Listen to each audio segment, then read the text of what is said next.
Speaking of paninda, ah,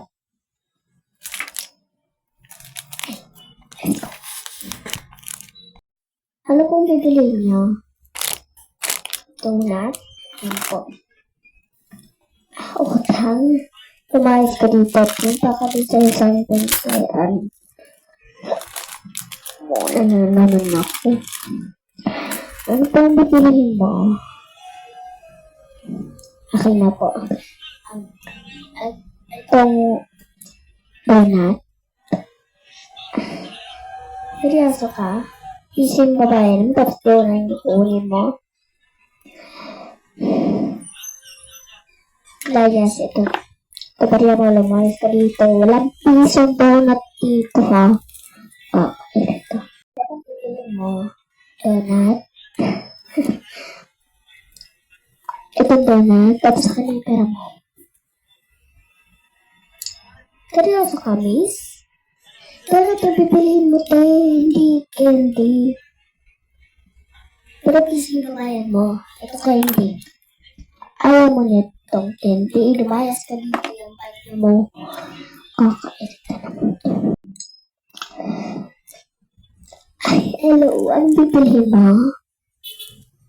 Candy? Ay na. Seryoso ka? Candy.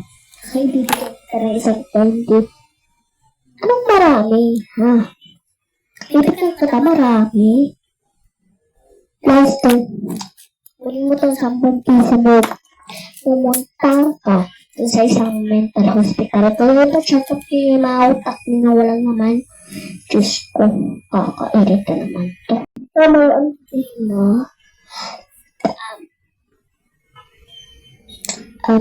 itong code po.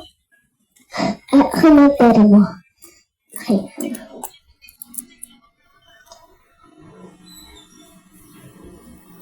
Paano kung hindi dapat ang bibilihin mo? Hindi dapat ang bibilihin mo. Hindi. Palitan mo to. Yung namin, polvo namin is 50, hindi dos. Palitan mo po. Okay. Palitan mo ha. Huwag po sabihin hindi mo naman papalitan. Yes na. Bibilihin mo. Ibis ko. Para pera mo. Seryoso ka? Stress. Tapos seryoso ko yung kukunin mo. Mahal yung kaya. Mahal. Ito kaya maging pera dito. No? Hindi yung bibilihin dito. Hindi. Mga mahal. Hindi. Tapos stress yung bayad mo. Teka, sana pa yung cellphone? Hello? Mental hospital pa to. Baka check up na to yung walang utak. Pero hindi bumili sa akin. 12 pesos yung bayad.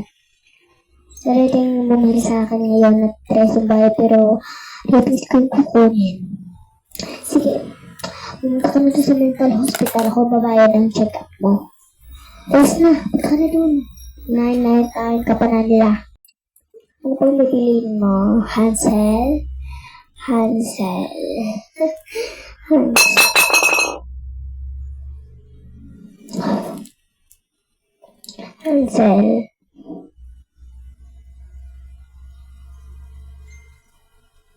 Ano po? Kanina 2, 3, 4. Tinatago niyo ba ako?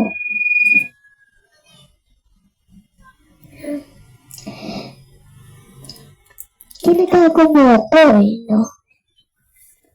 Eka lang.